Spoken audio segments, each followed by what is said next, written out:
নমস্কার বন্ধুরা, আজকে একটা নতুন রেসিপি নিয়ে চলে আসছি। আজকে রান্না করব কবুতরের মাংস। আমরা কবুতর কেটে কবুতর পরিষ্কার করছি।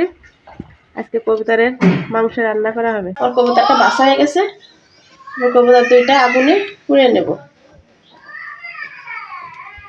দেখেন বন্ধুরা কেমন তেল বের হচ্ছে কবুতর দিয়ে। আর কবুতর ছাকা হয়ে গেছে, এবার কেটে নেব। বন্ধুরা এবার কবুতর দুটো কেটে নেব। আমাদের কবুতর কাটা হয়ে গেছে, এবার ধুয়ে নেব। কড়াইতে তেল দিয়ে নেব। আর আলুগুলো দিয়ে দেব। সামান্য হলুদ দেব। দিয়ে আলুগুলো উল্টে বেলতে ভেজে নেব। এগুলো ভাজা হয়ে গেছে, এবার দিয়ে নেব। প্রথমে দেব জিরে, একটা শুকনো ঝাল, তেজপাতা, নেড়ে পেঁয়াজ কুচি দেব।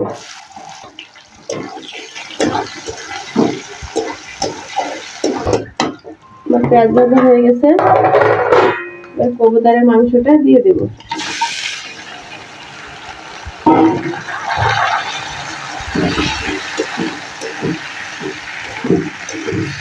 পেঁয়াজ দিয়ে মাংসটা হালকা নেড়ে ভেজে নেব। এবার টমেটো কুচিটা দিয়ে দেব।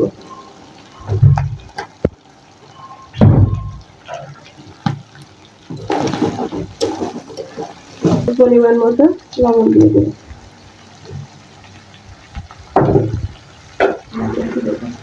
বন্ধুরা, আমাদের ভিডিও যদি আপনাদের ভালো লেগে থাকে কমেন্টে জানাবেন।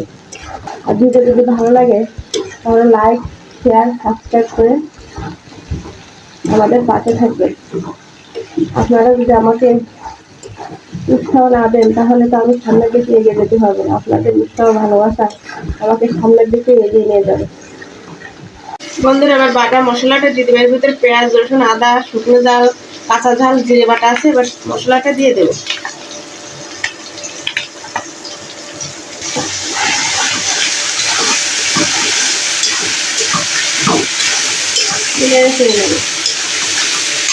উপটা রসুন দেবো,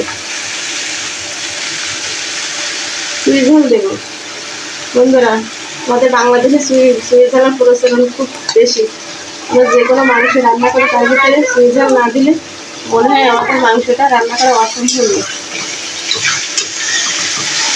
তারপরে শুকনো ফেলে গুঁড়ো দেবো, রসুনের গুঁড়ো দেবো 1 চামচ।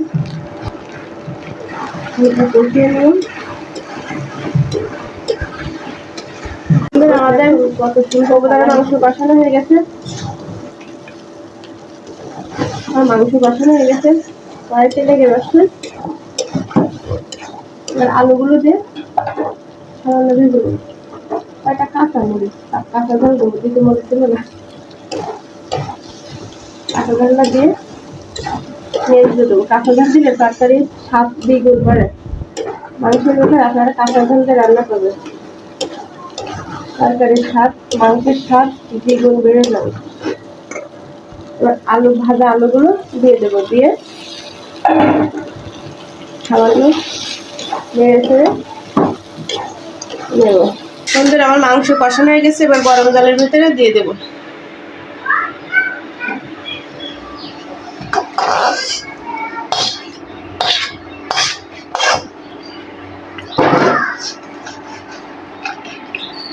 ভিতরে দেওয়া হয়ে গেছে, এবার 20-25 মিনিটের জন্য ঢাকা দিয়ে রেখে দেবো।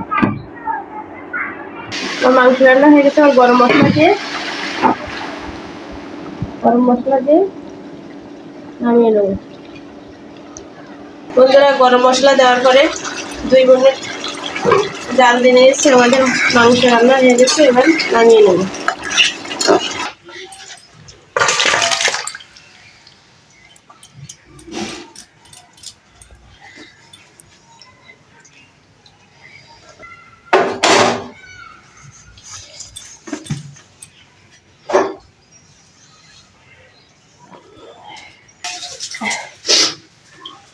আমার মাংস হয়ে গেছে, নামিয়ে নিয়েছে, রেখে দেবো।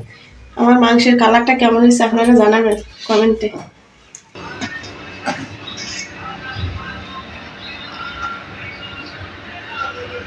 হয়ে যায়।